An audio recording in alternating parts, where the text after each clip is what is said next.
Welcome to Beyond Words Presents. I'm your host, Whitney Diffendorfer, and this week I am here with Linda Fitch. She is the modern day shaman. Welcome to the show, Linda. Thank you so much, Whitney. I'm very excited to be here.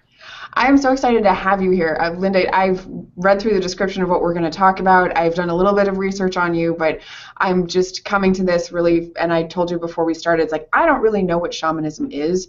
I think a lot of people out there are in that same position. So you're going to be educating us about what shamanism is, what shamanism isn't, thank goodness. And then also you're going to be taking us on a couple of shamanic journeys, which I'm also very excited about. Great. And my intention, Whitney, is that everybody, yourself and everybody listening or participating, get the chance to really get some tools that they can take home and they can apply immediately.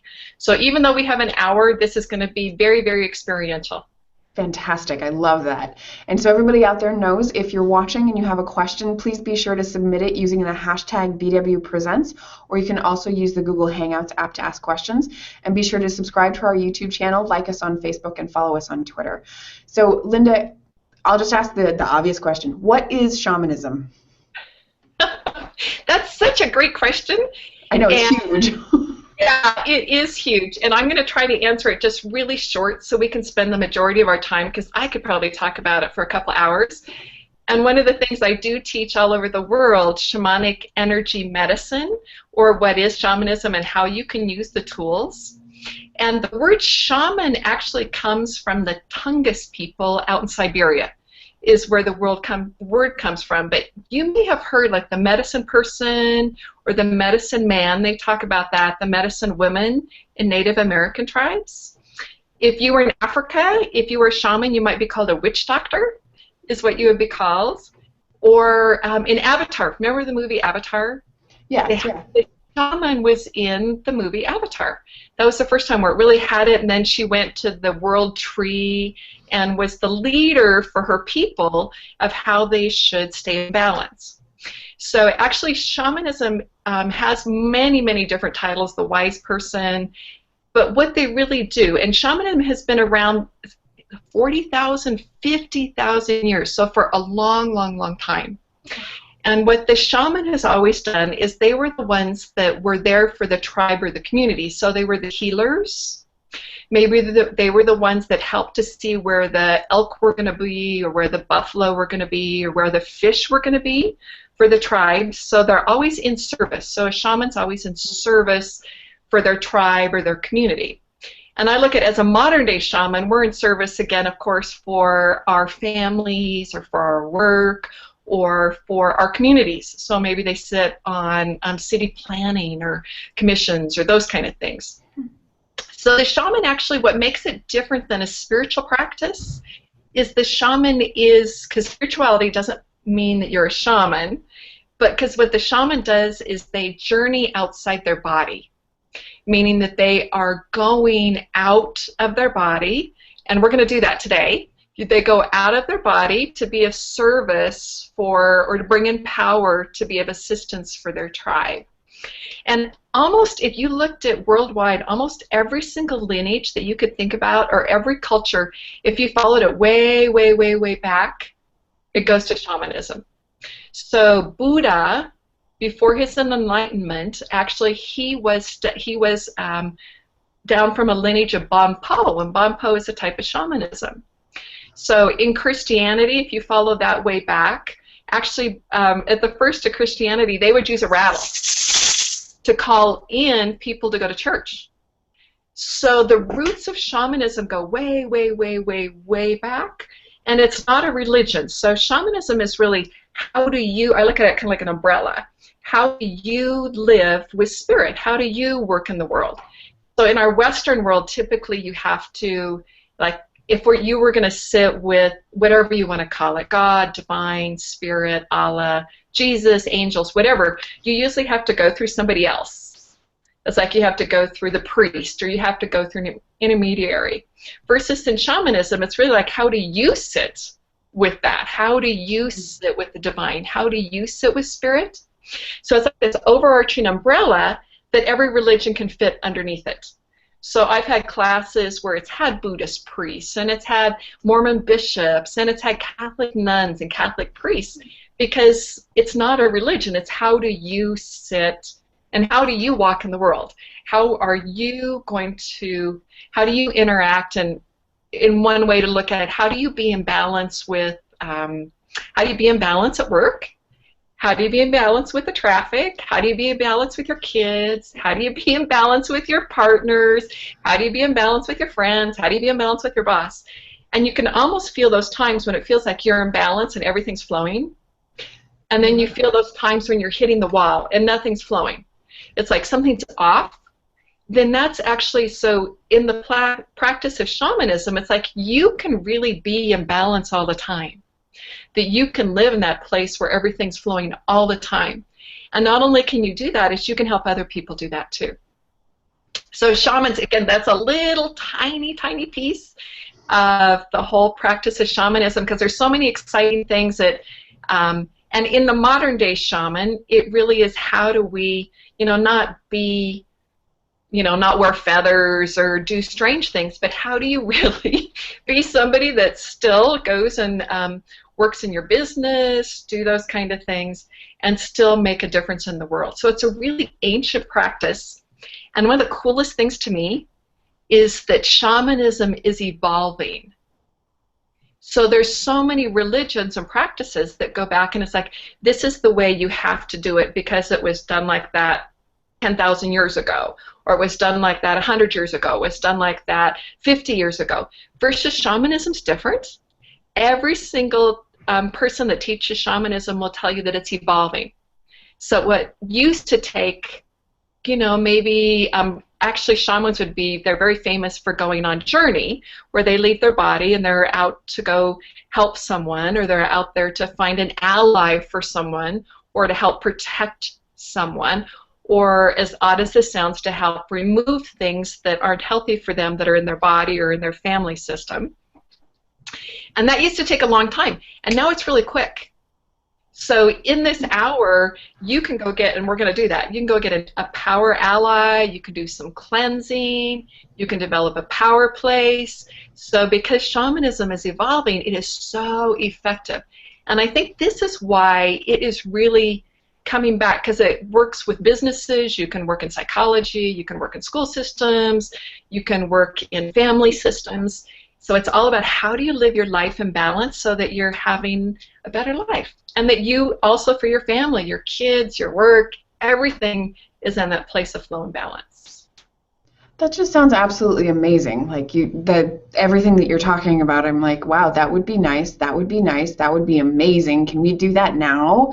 And I'm trying to wrap my mind around what, when you're talking about shamanism as an umbrella thing, like I can't even come up with so it's like, meh, because it's like, as you say, it's like, it's not like religion, but it's, in my mind, I'm thinking like, okay, so it's like a context that you would live your life through, but it seems even like bigger than that. I don't know, because my brain, I don't know why, but it probably because it's trained that way, I keep trying to fit it into that context of a religion, and I think I've always thought of it that way. So thank you very much for that explanation. I really appreciate that. Yeah, and I think that's the cool part, is because it's such an umbrella, and it really is, how do you walk with spirit? So there's some guidance that you follow, and we'll do a journey, but it'll be what your experience is, not what my experience is, or what anybody else's experience is. It's really how do you sit with spirit, and how do you do that? And I can understand from a religious perspective why religions were threatened by shamanism, because then you actually then it's really your choice, and you have to walk with integrity, meaning you have to think about the words that come out of your mouth and your thoughts that you think about other people, so that you really, because there's nobody else that's telling you this is right or this is wrong. You have to go, how do you live in that place of integrity and ethics? The only difference between one shaman and another shaman is how they personally walk in the world, which is, I think, is so beautiful. And I'm from Utah, and I had this most awesome class here of Mormon moms that are so amazing and beautiful about wanting to also walk in balance. So yeah. So some of the practices, if you're good, we'll go ahead, or if anybody has any questions. Otherwise, we can jump into some of the tools that folks could take home. Well, before we jump into, I just want to mention that we do have a great deal for today. And as we always do with the show, if you go to beyondword.com/Fitch, F-I-T-C-H, you can get a great deal. It's an hour to an hour and a half session with you, one-on-one, which is, I know I'm really excited to see what's going to happen. But so everybody keep in mind that you can get a great deal on a session with Linda as we go through this. You can do it with her yourself.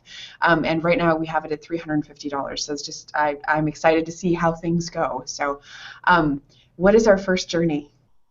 Well, the first practice that the shaman does, it's called creating sacred space. And maybe you've had, the easiest way to talk about it is that, have you ever been to, when you're staying at a hotel room and you walk in and you're kind of like, it might seem clean, the bed sheets are clean, it's a nice room, but you can sense that it may feel different or feel off.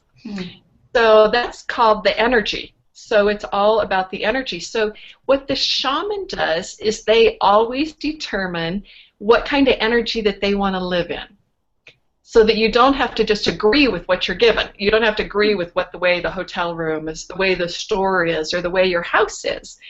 And actually what the shaman does is they always create sacred space.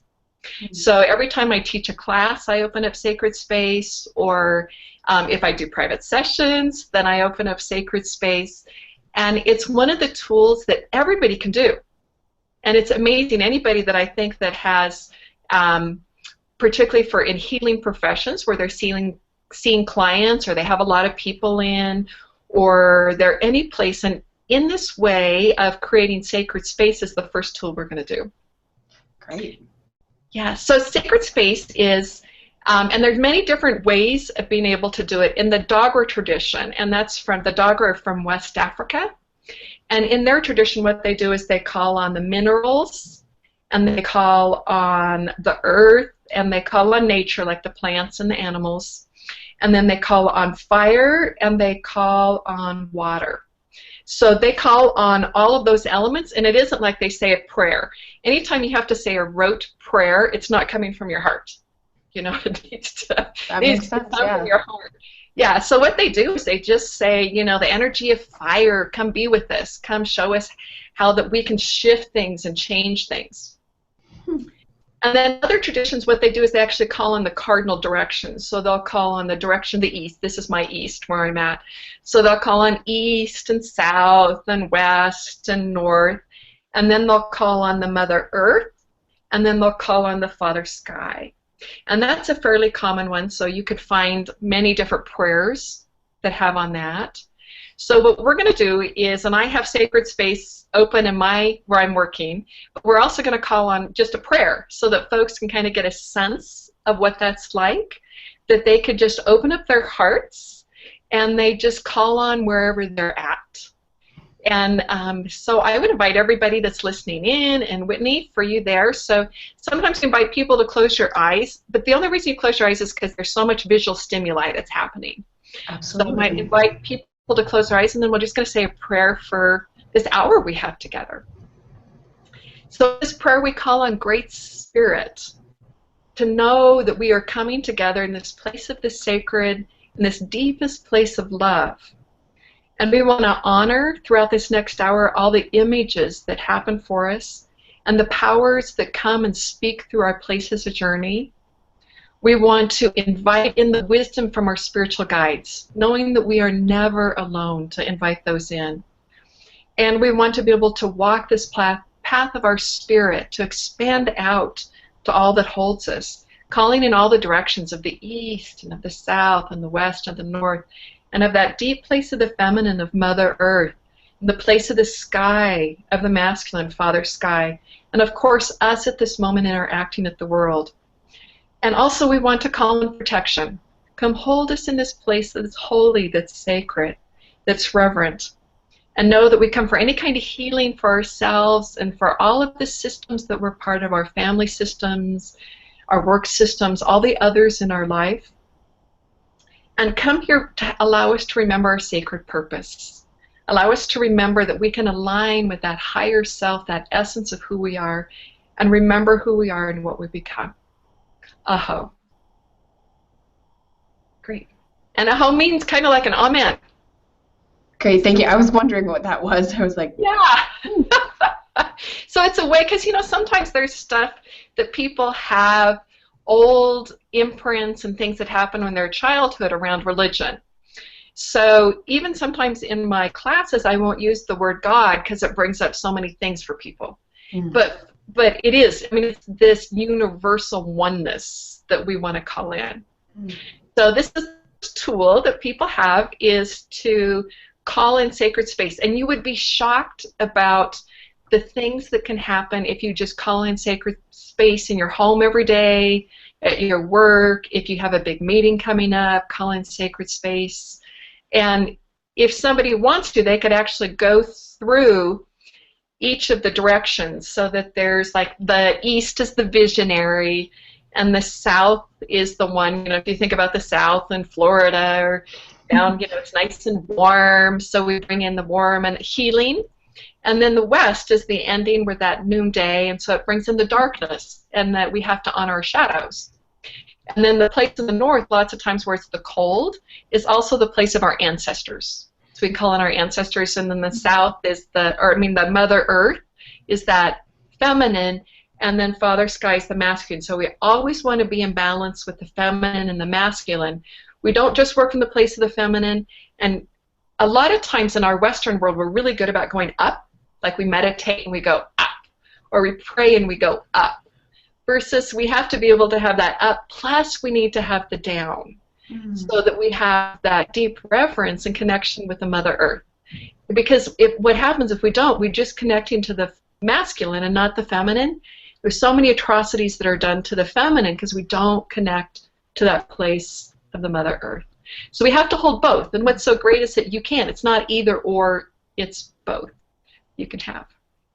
Well, it's very interesting because when you first said sacred spaces, I mean, the first thing that I thought of is a room in a house that you set aside where you have all of the things that you love, the things that you feel really inspired by, and that's your sacred space. And I love the fact that you're talking about anything and everything can be a sacred space wherever you are, wherever you go, and you say your prayer. And I love that it comes from your heart, because there are so many just scripted prayers that's what you go through, and it almost then behaves like a script unless you really do connect with it yourself and really pay attention to that. So it seems so easy. It is so easy, and that's what I love about shamanism. Not only is it evolving, it's easy. It makes sense. You know, it's really, really clear. Not that it isn't how super powerful, really, really powerful. When you call on these energies, they come.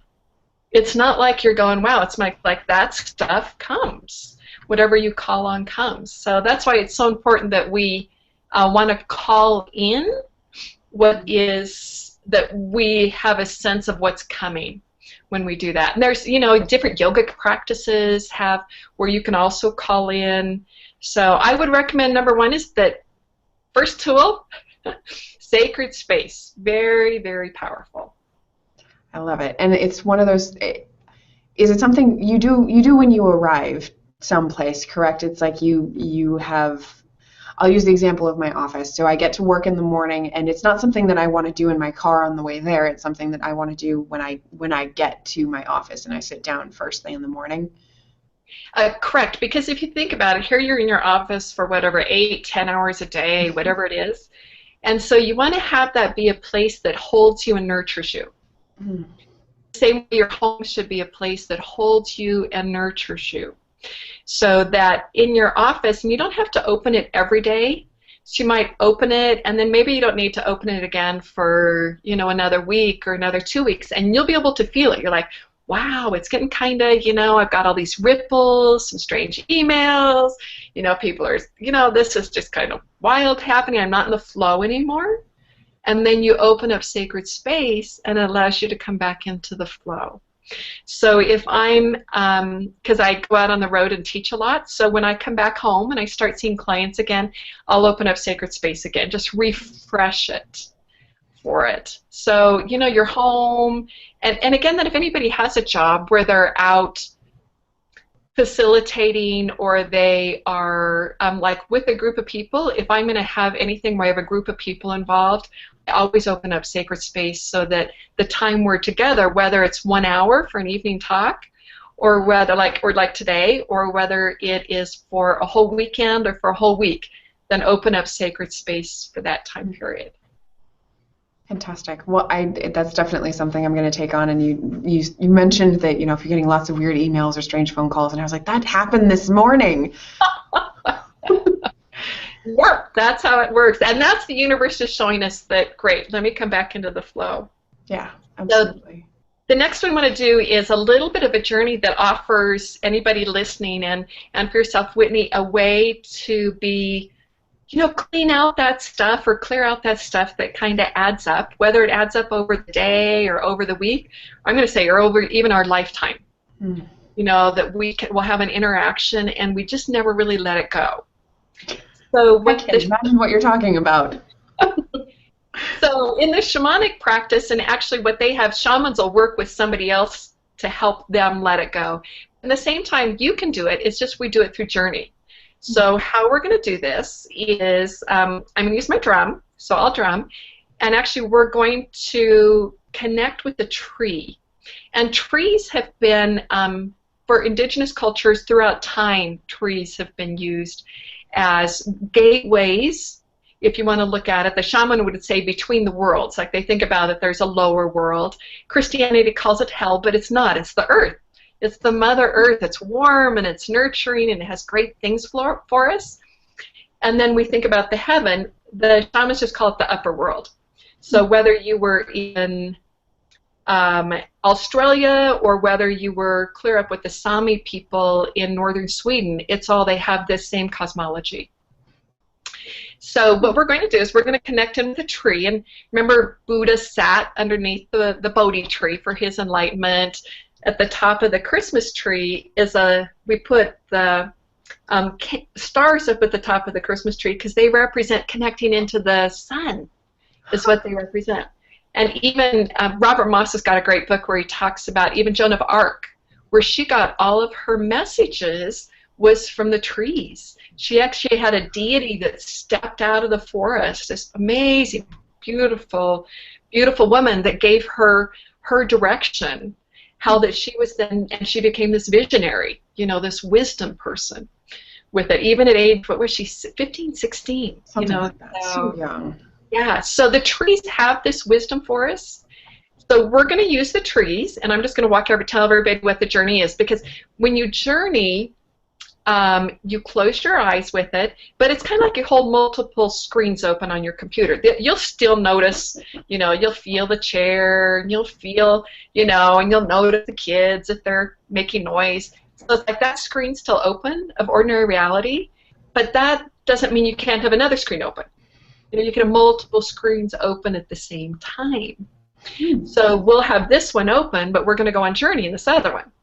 So what we'll do in this other one is and I'll drum and I'll guide everybody. And then you go as fast or as slow as you want, so recognize it's just guidance. And you'll imagine that you are against a tree. Actually, let's even back up a little bit. Maybe what we'll do is call on a tree that you know of. Maybe it was in your backyard when you were a little girl, or maybe it was someplace you've hiked. Gosh, you know, you guys are in Oregon that has the most amazing trees. So maybe one of those kind of trees. And then that tree is going to take you to these world trees. So when you find the tree that's right, whether it's that tree or if it takes you to a world tree, then actually we're going to sense that tree. Because, you know, some trees are like a birch, this really smooth bark. Or some are like pines that are more gnarly. Some smell like vanilla. Some smell like moss and dirt. So you have a chance to, you know, touch the tree with your face, feel it on your body. And then you'll actually merge in and become one with the tree. And as you become one with the tree, you'll feel the energy of the tree, the xylem and the phloem, going up and going down. And then what we want to do, and I'll walk you through it, is your feet are going to become just like roots. And your fingertips will actually become roots, and they're going to go way, way, way, way, way deep into the earth. And where we want to go is you want to imagine that your toes will go right into the core of the earth. And then our body's going to expand, so we'll do those roots way into the earth, fed by the earth. And then you're going to expand, and then we'll do that where you bring up the energy from the earth, and what it does is it comes up through your body all the way up to your head, goes all through your whole body. People know chakra systems, cleanses, and then sends everything back out to the earth. So all that stuff that we, those interactions, those emails, the traffic, all those kind of things will just go back to the earth. And then the earth will use them. It'll grow flowers with them. Springtime flowers. So it goes right back to the earth. And then at a certain place, when that's connected, then we'll feel the trunk go up, up, up, up, up, up, up. And the trunk will actually go higher. We'll connect in with the branches. And then the branches actually will go up to the top of the cosmic sun. So not necessarily this sun, but like even bigger than our universe. So big, big, big. We so much in our Western world, or for whatever reasons, maybe since something happened when we were 3 years old or 7 years old, we hold ourselves diminished, like smaller than, and we kind of, and then we go through the world smaller than, really, that when you come in, much greater than what you should be. So this is about that expansion. So you become the tree, go high, high, high, high, high, and then we'll bring in the light from the cosmic sun, let it cleanse down through the body, and then it'll clear everything out, and everybody will have a chance to then connect in and heal anything with their luminous field, with their field around them, their energetic field that's there around them. So this is your chance to let go of the stuff. Sometimes we end up in our energetic field, we end up with holes and tears. Actually, it looks like a hole. And we'll just put extra energy there, and then it'll heal, so you become really strong. Sometimes you can feel like when you just end up taking on other people's sadness, or you just feel like you're taking on other people's stuff instead of being nice and powerful the way you should be. So we'll do that, and then actually I think at the end of that journey, Whitney, let's go right into getting an ally from the earth. And this ally is a power animal. So okay. That sound good? That sounds fantastic. Because I don't know anything about this kind of thing, in my brain, I'm listening to you and I'm like, okay, we're gonna do this. And I'm putting all of my trust and faith in you, and I'm very excited, and I would love to have an ally, because sometimes I feel very alone. Yeah. So an ally is amazing, and that's exactly what the shaman have for thousands of years. They develop personal allies. Now, and they they do it very intentionally, and we're going to do that too. And a lot of times these allies come in anyway. So a lot of times when a baby's born, what's the first thing we give them is a stuffed animal and a rattle. So they have all the shamanic tools right there. And a lot of times, sometimes the babies will actually, and legend and lore has that you get 7 different power animals in your lifetime, and that they will come in when you're going through different things. So typically when someone's born, they'll have a sense of an animal that connects with them. And I know when my youngest son was born, who's now 17, is that I would say 80% of his baby gifts were all polar bears. He had polar bear hats and a polar bear blanket. He got 2 stuffed animals that were polar bears. And when he was about, 5 years old, 6 years old, something in there, he was going to school. And I remember he said to me, so Mom, I have something that comes up. And he would also ask me to open up sacred space in his room. But then he said, Mom, I've got something that comes up and sits right outside my door at night. And I can hear it and I can feel it. So because I do what I do, laying there in my bed, in my mind's eye, I went upstairs and just to see what was there. And lo and behold, right in front of his door was this huge, badass polar bear. I mean, huge, gigantic polar bear. And of course, I'm not going to take it away because it's his power. So, and I just talked to him, I said, Cody, you need to make friends with that. So I noticed the other day I got in the car and he has a little brass bear that sits right by the odometer. And I'm thinking, great, he's really made friends and has taken that power. So these allies offer us power, and they're right there for you. So you can, as you're going through things, it's like, could be a rough day, could be a rough week, rough month, you can say, I need help. And we always think it has to be this kind of help. You call somebody, but what you're doing is you're going to call up your power animal to come be with you. And then they have a relationship with you. You know, birds will give you that bigger view, you know, that much greater view with it. Sometimes we need extra protection help. You know, a jaguar, saber-toothed tiger, or wolf, you know, will give you that protection. And sometimes it's community. Wolves are very, very community-oriented. So the animal that comes in then is our ally and helps us. So at the end of the tree journey, where you still have those roots into the earth, then we're going to go down into the earth, follow those roots deeper and deeper and deeper. And actually what you'll do is you'll come out to where there's a hole. And it could be, you know, it could be like a burrow, it could be a cave, maybe you'll even have a door. I was just teaching a class in Idaho, and a woman, she didn't find any of that, but she ended up right in the terrain that her animal came from. So she ended up in this, you know, with the grass and all that kind of stuff was right there. And then so we're going to go into a cave, and in that place it's called the Cave of Animals. And in there you'll see all of these animals that have been painted, kind of like they did on the walls in France. All of the animals that have been painted on the walls. And we'll get a chance of it, and you'll see that there's painted handprints.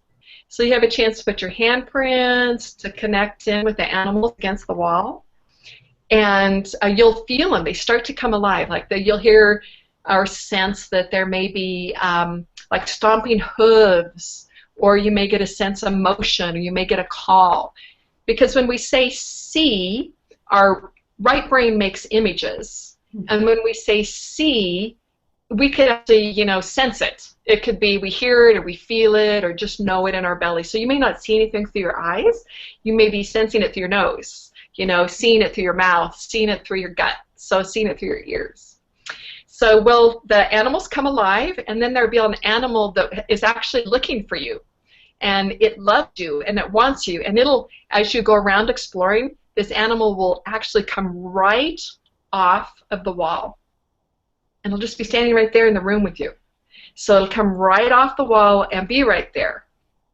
And at that place, you'll look around, and there's a big stone that holds a mask of whatever that animal is. So maybe it has a beak, or maybe it has, you know, fur.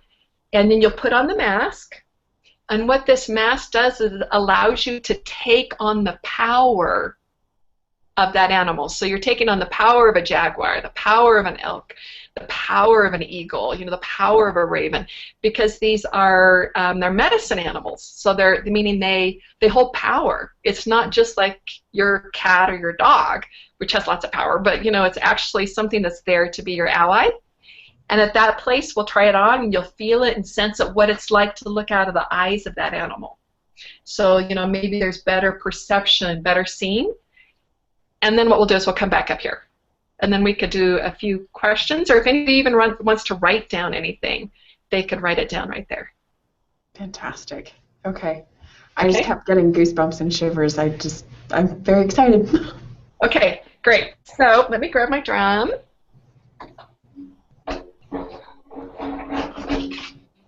And Whitney, I think we said that we want to make sure that this doesn't interfere with the sound. Is that about right? That sounds great. Yeah, I can hear the drumming, and I can still hear you. Okay, great. So I'd invite everybody just to close your eyes and take a nice gentle breath in, and then a really nice long exhale.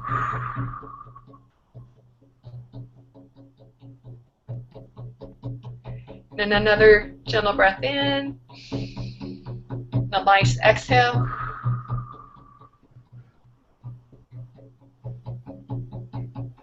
And then in your mind's eye, to call on a tree. Maybe it's a tree that was in your backyard when you were a child. Maybe it's from one of your favorite hikes. But to call on a tree, maybe it's a world tree that pops in already. And allow yourself in your mind's eye to go to that tree. And if it's a tree you know, to invite it, if it wants, to take you to one of the world trees.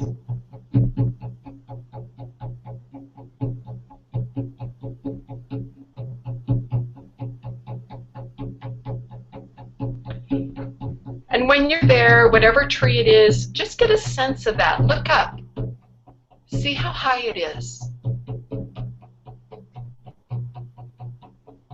How high do those branches go?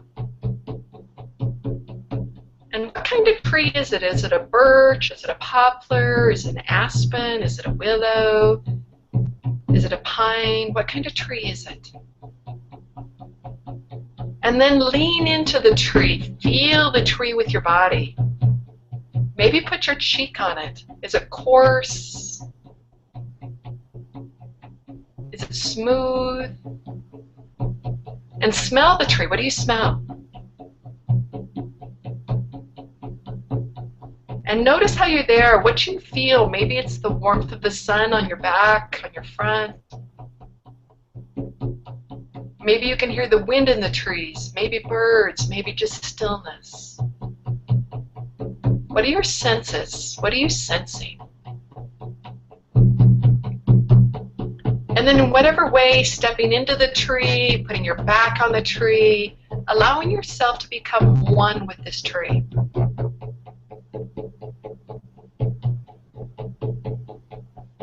Step inside of it fully. There you go. Feel that energy of the tree, nutrients in the soil moving up, the water moving down.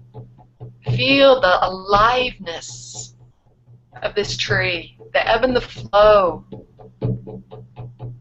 And bring your attention to the bottom of your feet, to your fingertips. And allow them to become roots. Going deeper and deeper into the earth.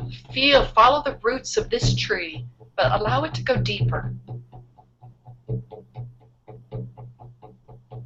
Deeper and deeper and deeper. Spreading out, holding you strong, grounding you. Letting it go deeper and deeper until your toes actually touch the core of the earth.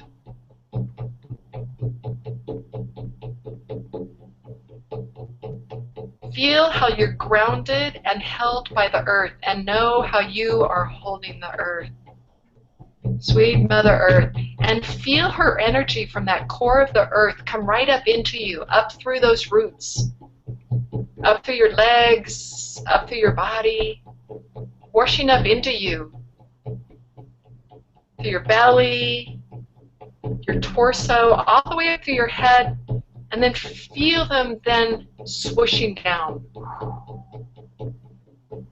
Cleansing, cleaning, clearing.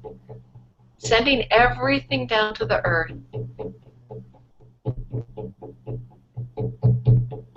Knowing yourself to be totally cleansed by the earth. Every inhale, core of the earth coming up. And every exhale, allowing yourself to be cleansed. Feel those toes in the core of the earth.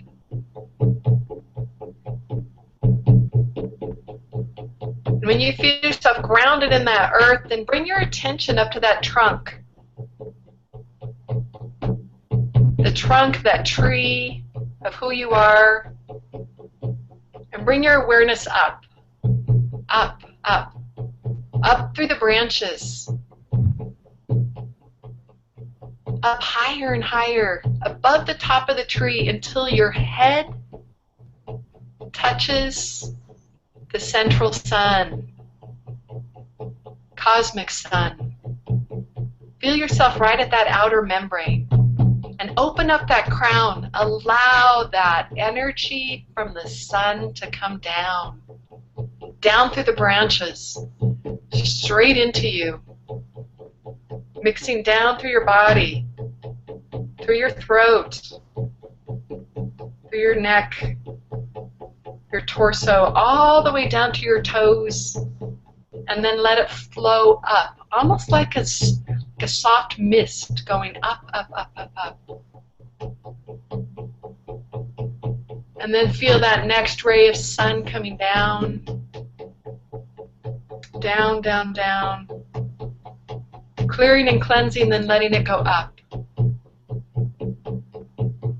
And as this energy of the earth and the energy of the sun, of the heavens and of the earth mixes in your body, notice if there's anything else that you need to let go of.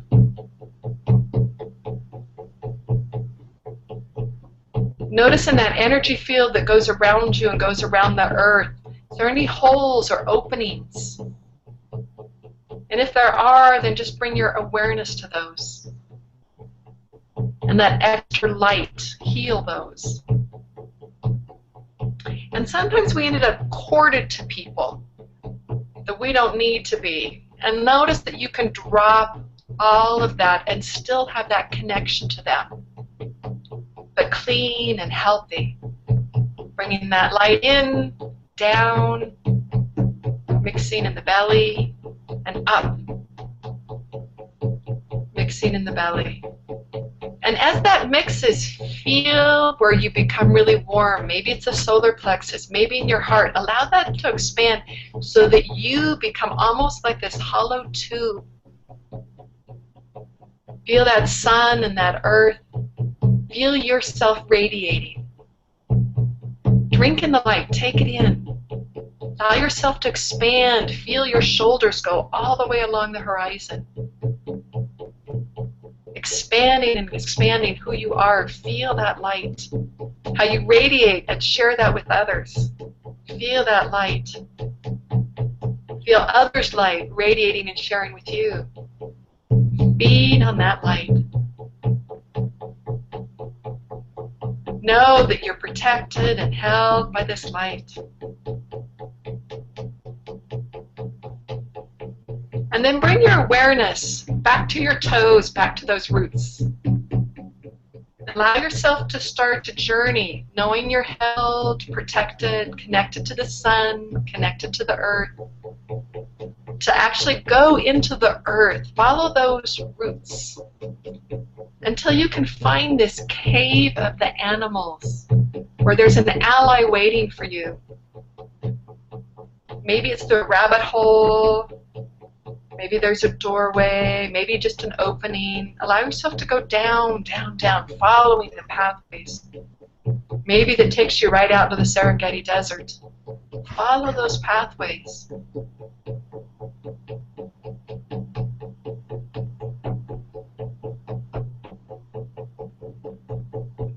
And allow yourself to step in to that cave of the animals. And look, if you look around you, you'll sense, know, feel, see, smell, hear all of these pictures of these animals on the wall of the cave. Maybe you sense that they're actually in motion, that this cave is alive. And you notice that someone has been there before you, these ancient wisdom keepers. See their handprints on the wall. Put your hand in that hand. Know that you too hold wisdom, hold greatness, unique signature of who you are. Feel that connection that's way outside of time.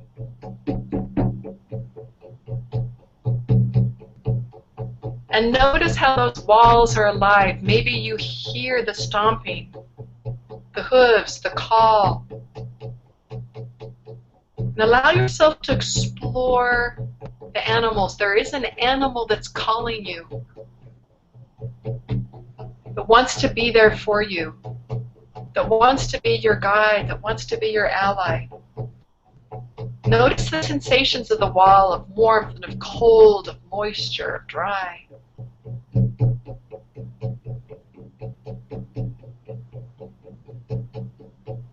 And when you find that animal, allow yourself to keep exploring. Find that animal. Know it's calling you.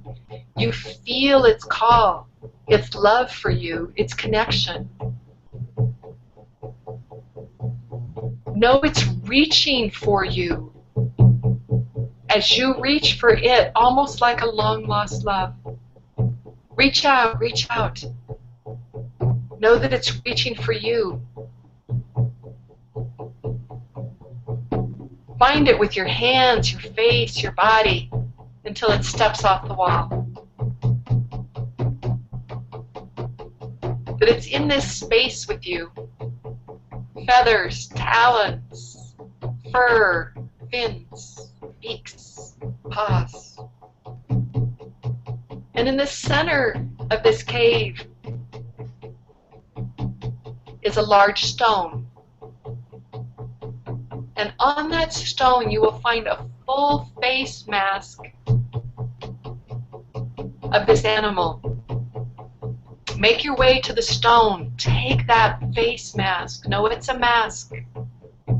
And put it on.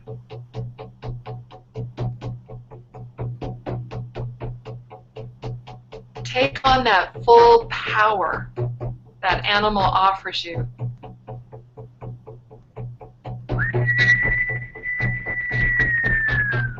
Feel your senses shifting. Feel your arms becoming wings, your feet becoming paws, your hands becoming paws.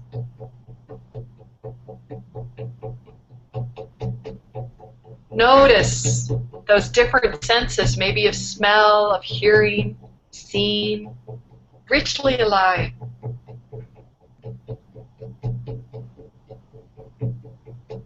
What's the gift that this animal has?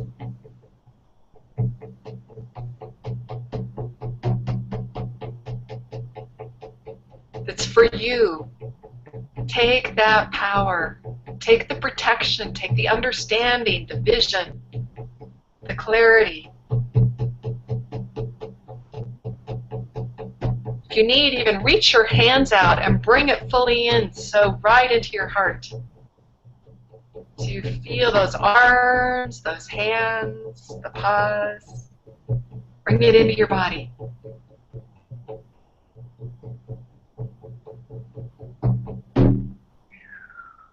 And take a nice deep breath. And one more with a nice long exhale.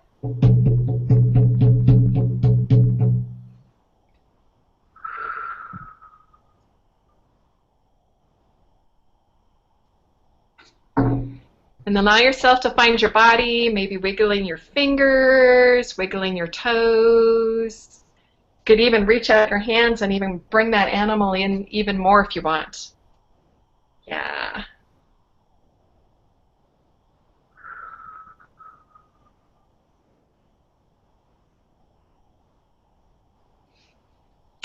Whitney, did you find something? I did. And it was, I was really worried going into the exercise that I would just come up with something because I knew I needed to. And really what came to me was a black bear. Nice. Like a little black bear. And I just could feel myself hugging it a lot and just hugging it and hugging it and hugging it. And it was just, oh, wow. Yeah. So the important thing when you do, when you find animals that are there for you is that our instinct is to go to Google or go to some books that say this is what this means. It's a totem animal. And those are fun to look at, so I don't discount them. But the most important thing is, what does it mean for you? So as you sit with it, as you're driving your car, you could dialogue with it as you're laying there in bed. Because, those animals will help you in your dreams. They'll help you at work. They'll help you with your family. They'll just be there for you. So, it's really to say, how is bear supposed to be there? How do I feed it? How do I use it? And maybe bear says, Whitney, you're really missing these things. You need to call in the power of bear. So bear is there. So, there's some traditions that even spend, got a good friend that's a shaman that's at the Blackfoot tradition, and they spend a whole weekend just studying bear. They open a portal to bear and you connect with bear. So it's more important, look it up, but it's more important, what does it offer you? You know, how is it supposed to be there? Because black bear is different than brown bear, that's different than grizzly bear, that's different than polar bear. You Yeah. know, so it has its own wisdom for you, gifts for Yeah. you. He's a small, like, it's a he. He's small, and he's also. I just feel warmth and comfort, really. Yeah, great. Great, great, Wow, great. it's really getting me. That's amazing. Welcome to the shamanic world. And as I open my eyes and return to this world, there's a couple of viewer questions if you think it's appropriate. Yeah, let's do a couple of questions, and I have one more. I have one more short journey that I just want to make sure everybody has before we close. It takes about 5 minutes, so give me a heads up in there. And it's to create a place of personal power. And it's this most awesome journey I got from the Dr. Toby Christensen, who I taught a grief class with. That's from the Dogger tradition, and it's a great discernment tool, and just something I want to make sure everybody has. Fantastic. Well, the first viewer question is, how do I know what I'm experiencing isn't just all in my head or made up? Oh, I love that question. Whoever said it, thank you very much. There's a great quote by Einstein that says, imagination is more important than knowledge. That's from Einstein. Imagination is more important from knowledge. So if we look at it, and every spiritual tradition that you would study, it says that we're making this all up anyway. You know, if you study the yogis, or if you study, they say we're making it all up anyway. So if we are, then actually we want to be able to then be able to create what you want, instead of just being given this place that's not. So that's not what you want. So it's what happens. The right brain is always creating images, and sometimes they may, we may be more aware of them in our dreams or when we're daydreaming, or the reason the shaman uses the drum is because that fast pace of the drum, actually what that does, and there's been research on this, it actually changes your brain waves. So that your brain waves go to, it's called the lower alpha or upper theta, where there's this place where you can go into light sleep and that REM dreaming, is the drums use that. And that's what shamans have used. They do, of all the shamans, so if we consider this shamans, just a few of them use hallucinogenics like ayahuasca or San Pedro or peyote or whatever. The majority of them use the drum because it alters the brain waves. So what we have to do is we have to trust that we're getting those images. So if we go, and what starts to happen is you trust that, and that for the shaman, and you trust it more and more, you'll actually realize that those images you're getting are more real than this everyday reality. So we have everyday reality, yes, open all the time, because you still got to pay your bills. And you can also have a different reality that's open, that's that same one that's of dreams, of meditation. What you guys do with Beyond Words, you're right in that place where this is this other kind of reality that's open. So the biggest thing I could say is know that that's happening. The images are coming in. Then it's taste here, feel, sense here.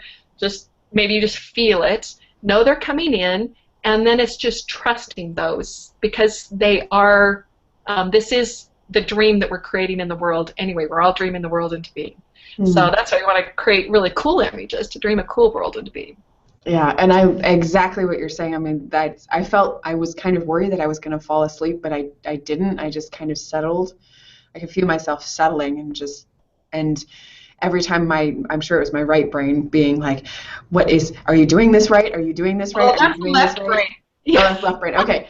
Well, that was what just kept happening, and I just kept telling myself to let it go, let it go, let it go, and trust that whatever was coming in was what was supposed to come in, what's needed to come in, and just knowing that there was no right, letting go that there was a right way to think about it or do it, and just letting myself see what was there. Yeah, you can even, for some people, they can do the what if game. Like if you don't get something, then you say, well, what if I did? What would I see? So what would I smell? What would I hear? What would I feel? Yeah, and it's the left brain that does the left brain is the one that puts the words on it. So sometimes, and it's a little slower than the right brain, because the images are coming so fast, and the left brain's just trying to make sense of it, like, oh my gosh, what's happening? What are you doing? What's this? How do you know? Hold up. Exactly. Yes. And we don't want to negate that, because as soon as we start to negate it, it gets louder. Mm-hmm. So what we want to do is just let that go to a soft background. So you want to have it. You definitely do not want to get rid of it, because it really is important. But you just want to let it go to the background, so then when this screen is open, then you can bring this other one more foreground. Mm. And you just, as you practice that, it's like both of those, it's like the whole system works with you. Awesome. Well, I thought it was, that question is perfect, because that's exactly what was going through my head, and I'm sure through many other people who are going through this with us, because we're always looking for evidence. We're looking for okay, is this right? Is this the thing that should be happening right now? And so being able to put it in the background and let it be there, and just know that that's just part of what is, and then continue on the journey. That was fantastic. So thank you. Yeah, great. Another question, so we have 2 more questions, but we do only have somewhere around 3 minutes left, so I really want to make sure to get to that journey. So let's ask one more question, and then we can do the other journey that you have for us. Okay, great. So what, I'm trying to pick, what kind of protection do you use when doing this work? So the protection is a great question. So the protection, both of the things that you just learned, those tools of the ally will help protect you. Mm-hmm. And then the other thing with that tree, where you put your toes in the tree and you connect into the sun, that's full protection also. Not only does it clear things up, it will actually protect you. A lot of other things. One of the things I do when I teach classes is I'll actually give people something that's called bands of protection that come from the shamanic work in Peru. But know that the 2 things that we did here, so those toes in the earth and the power animal are both allies, or the animal will protect you and help somebody. Awesome. Oh, and then we're going to do the other protection. Okay, so let's go right into this. Okay. And maybe I won't even drum. Okay, so to first think of, and you could close your eyes, it's kind of quick, so we'll walk it through it. So first think of a place where you have been safe, ideally in this lifetime. So like where you have walked and you've been. So maybe it's the backyard. If you're from only ever been in a city, it could be in the city, but ideally somewhere out in nature. Place where you have been safe. And Whitney, I'm going to use you as a gauge. When you have that, then not. Great. So then now in your mind's eye, just take kind of a sense of, is there grass there? Are there flowers? Are there trees? What's the weather like? Is there sunshine? So just so you kind of mark this out, so you can come back here. You know this place. So maybe it's got wildflowers, or it's in your garden, so you know that.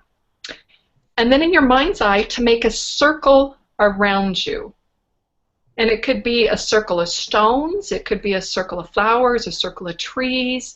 It doesn't matter, but to make a circle around you, put that whole circle around you. So it's closed in the back, maybe 10 feet out. Could be, just somewhere where you have some room in there, not claustrophobic, but a nice circle around you. And then great. And then up from this circle, what you want to have is a wall come up. But the wall is clear. Nothing can penetrate it. Nothing can go through it. And you can see absolutely clear through it. And let the wall come up, up, up, up, up as far as it needs to go. But then it's eventually going to come together. Maybe it's in a pyramid like sacred geometry. Or maybe it's a dome shape. But let all the sides of the walls connect for you. Yeah, great. And then you're going to have then also the wall go down into the Mother Earth. And same thing, it's going to go down, down, down, and it's clear. Nothing can penetrate it, but you can see perfectly through it. So have it go down into the earth as far as it needs to go. And again, maybe it comes into sacred geometry, or it comes into a dome. But it's absolutely clear. And then everything connects up. As deep as you need to go. And then your mind's eye, so it's connected at the top, connected at the bottom, you're in this clear bubble, is in your mind's eye, go touch the wall. So you can touch with one hand or both hands. And what it's doing is it's coding your DNA. So that essence of who you are, it codes that into the wall. Maybe it goes out as shimmers, maybe however it does for you is just fine. So that it just codes in your DNA. And your DNA can be updated, be upgraded, but it's still your DNA. This is your security system. Great. Now, this is your place of protection. Nothing can come in to this circle unless it's for your higher good, unless it's for your higher benefit. And notice, so try it out. So see if someone could come through that you know would not be good for you, would not be healthy to be around this person or this thing. And notice how it can't come across. For me, it kind of looks like a cartoon character where it smashes against the wall, and I just see it all smashed against the wall. Yeah, just notice it can't come across. And then think about somebody that loves you, that holds your highest good always. So maybe it's a significant other, family member, good friend. And notice how they can come across. Yeah, so great. And then while you're still there, then notice if there's anything that you are wanting guidance or assistance on. So maybe it's you're holding some questions about work, or maybe there's something that you want to do in your personal life, or maybe there's something with your family that you have something. So maybe you need some help with some marketing, or you need some help, anything you need assistance with, some protection, anything you need assistance with, you know, caring for one of the kids, anything. And then all you want to do is you want to put that request out there. I need somebody that can come and help. I need somebody to come help. And it could be that some of your ancestors show up, some of your family members that have died, and know that they don't bring any karma, they don't bring any old stuff, that we have these family members that have died already because they want to be of service. So, or it could be angels, or it could be a different power animal. Just know that you have this time we have so much unconscious help. You don't even have to know it. Just notice who comes in. You know they're okay with you for your highest good if they can come in the circle. So see who comes in the circle and give them the task. I need help with this. Give them the task. Delegate it. Maybe there's a group. Sometimes I get a committee. Give them the task. Just let them have the task. And then let them go. Let them go. Don't try to micromanage. Nobody likes to be micromanaged. Just let them go. Let them go do it for you. Great. And then you can come back here, wiggle your fingers, wiggle your toes. A nice deep breath. So this is your personal power place. Anytime anybody has any difficulty, you can go right there and ask for help. And there you will have help. You know, absolutely will have help that's right there. And what I love about it, it's an amazing discernment tool. You know how sometimes we're like, wow, I don't know if this is good for me, or I don't know if I should do this, or I don't know if I should take that job, I don't know if I should take this on. All you have to do is go to that place of power, and then you check it out. You know, call in job A, and then call in job B. You know, see what can come across that wall. Because that wall is really, it holds that place where you are, again, in this place of power. So whether it's allies, so it's just amazing. So I wanted to pass that on before we closed. Can I ask a question before we can go a little bit over, but can I ask a question real quick about that? Absolutely, yeah. I have two questions. Number one, is it something that, like when you're talking about creating sacred spaces, have we now constructed that space? Can we just step into it? Or every time when we want to go to that power space, do we need to go in our mind's eye and create the dome upward and the dome below? And yeah, great. So the dome is always there. okay. What happens is sometimes we go, it's always there. Now that you've created it, you never have to create it again. That's why we just wanted to say so you know where it is and you can remember, you know, how to get back there with it. Okay. It's always there. Sometimes when people, you know, I'll tell them if people have nightmares, you can take your sacred space into dream time, or it's just always there for you. Or anytime you're having some difficulty, go to that place of power, drop inside. This is a place to make decisions from. You know, it's the place to meditate in. It's the place to, it's just always there, and all of these guides and ancestors, and there's just so much support. Awesome. And the second question I had is, what if when you're in your power place and you call somebody in or you call in a situation and it's something that it can't get through the barrier, but it's perhaps something that you have to deal with, like say it's a sibling or a relative or a coworker or something like that. What do you do in those cases when you're like, oh, okay, so this person that I have to work with, be with, spend time with is not getting through my barrier? What do you do?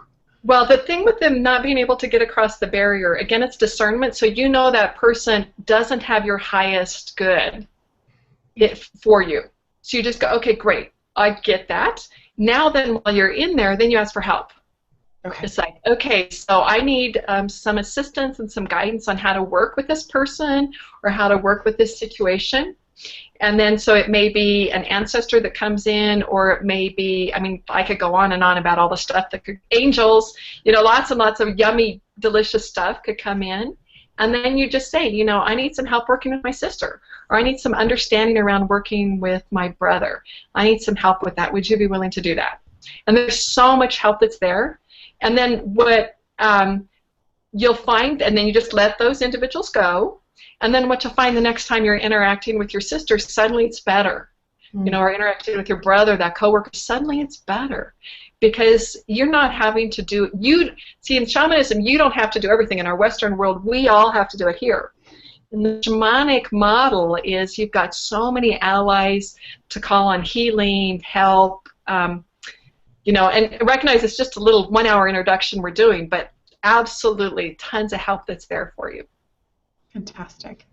Well, Linda, thank you so, so much for being on the show with us. I've just had a profound and amazing experience, and I just want to go out and I love stuffed animals still. I'm 31 and I still love stuffed animals, and I want to go find a little black bear, excuse me, to have with me to remind myself that I'm not alone and that I do have an ally with me at all times. And that's it keeps getting me. Like every time I even think about it, it's very moving. That's great, Whitney, and that's a perfect way to do it.